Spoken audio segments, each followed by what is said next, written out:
Today we have with us Miss Anashwa Sengupta. She recently became the first Indian to win the Best Actress Award in the Uncertain Regard section in this year's Cannes Film Festival. Welcome to the week. Thank you.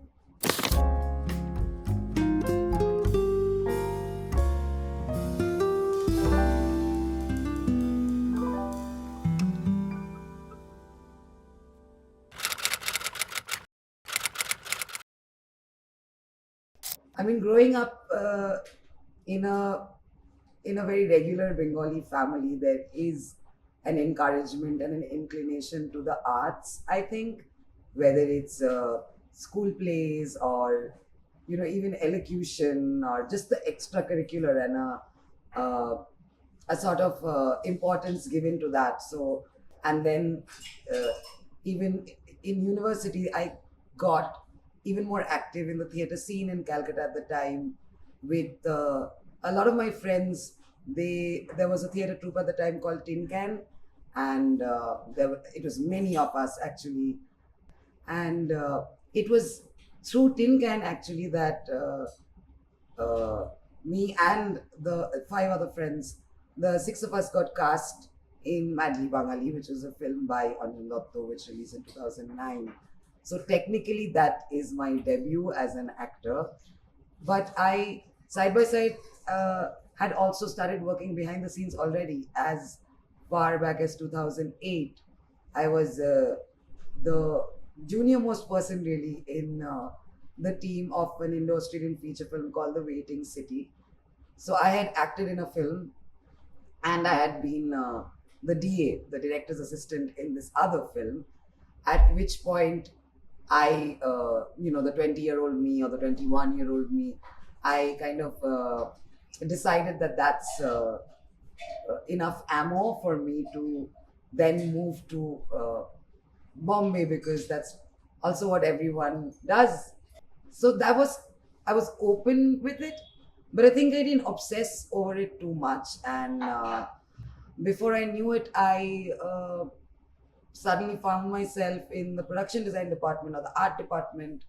That started in 2010 or 11, I think. I was the junior most person in the art department of Midnight's Children by Deepa Mehta. Very soon, I became a production designer. I was heading the department at a pretty young age, and have been very lucky that way in working with not just people who I respect and admire, but also people who I was able to forge excellent friendships with. And I think it was around 2018 or 19 that I I started feeling, I can't really explain it, but I think I started wanting to find newer avenues to express myself, newer ways to practice art. And it was around then that I started illustrating quite a bit. Soon I realized that I want to leave Bombay even, which was frightening, because you don't have a 10-12 year long career in films in Bombay and then just to walk away. But I relied on my gut, and I had a there was a growing artist community in Goa that I had been familiarizing myself with in the previous few years. So that probably gave me a sort of confidence to want to see life a little bit differently, have a little bit of a different lens. So I found myself then leaving Bombay, moving to Goa. I've been living there for about 4 years.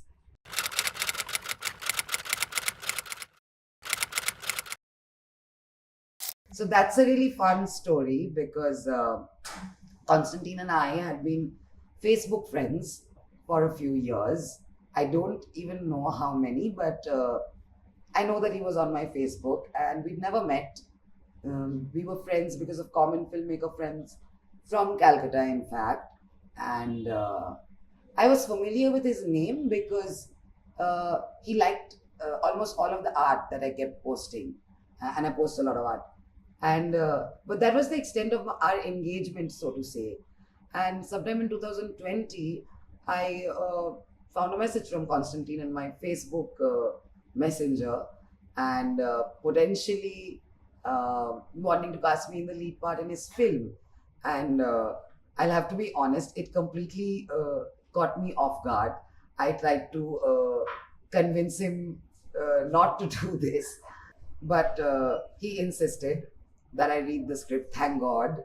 And that's when I sat. I really read the script in one sitting, and I don't think it took me beyond a few seconds to know that I really wanted to do it.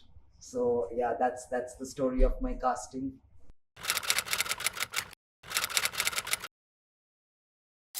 So the things that I found in common, the things that inspired me actually in a character, in a woman like Renuka, is there seem to be, and I felt that even when I read it, there was no second guessing it. There seemed to be a, a complete commitment to a sense of freedom, to a sense of hope, standing up for herself, standing up for other people, women especially, in similar situations.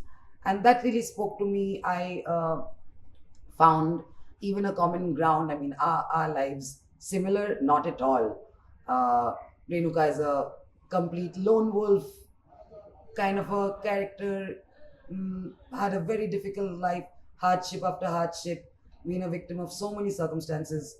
Uh, I, on the other hand, have a extremely supportive circle of friends, my family, not a lone wolf at all in that sense. But there was a sort of a revolutionary spirit that spoke to me, that tied in with the kind of artist that I like to see myself as, want to be more of. So those are the common grounds, so to say.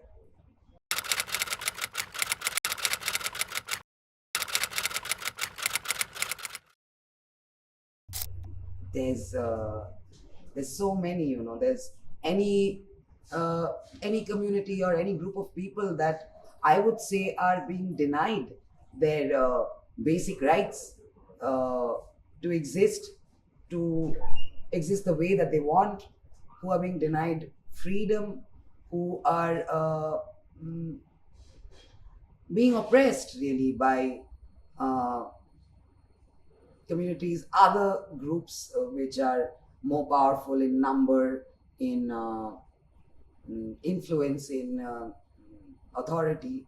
And it's not just the queer community. And I think I said this in my speech as well.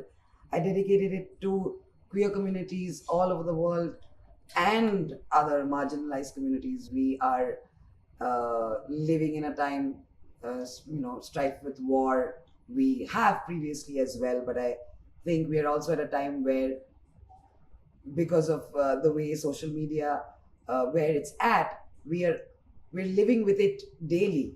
It's in our faces, and yeah.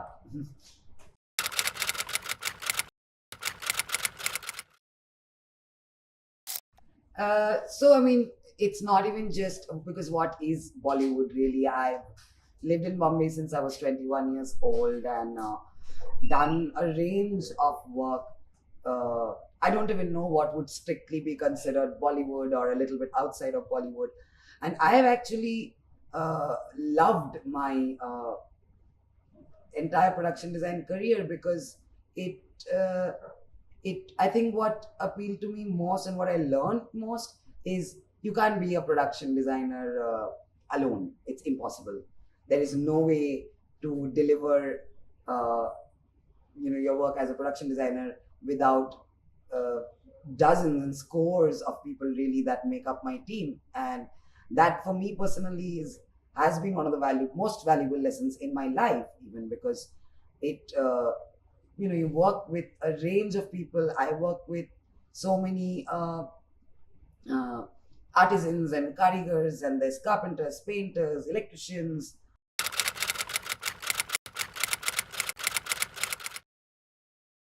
I try to always say that I didn't leave Kolkata, but more it was more like I went to another place, to another city.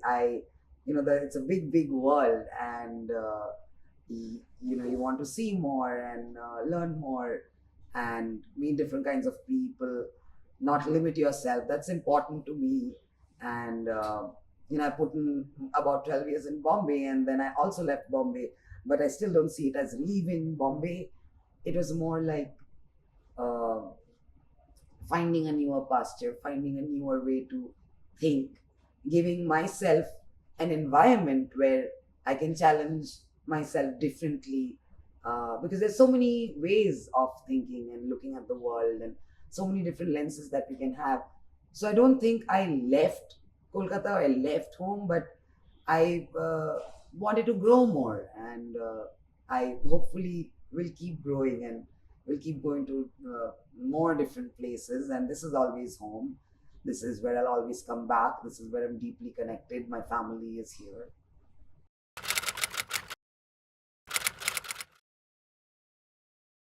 It's just a spell of lots of exciting reading now, and reading and choosing and being really into it, and hopefully really soon, yeah, you could maybe know what the exciting stuff is, hopefully pretty soon.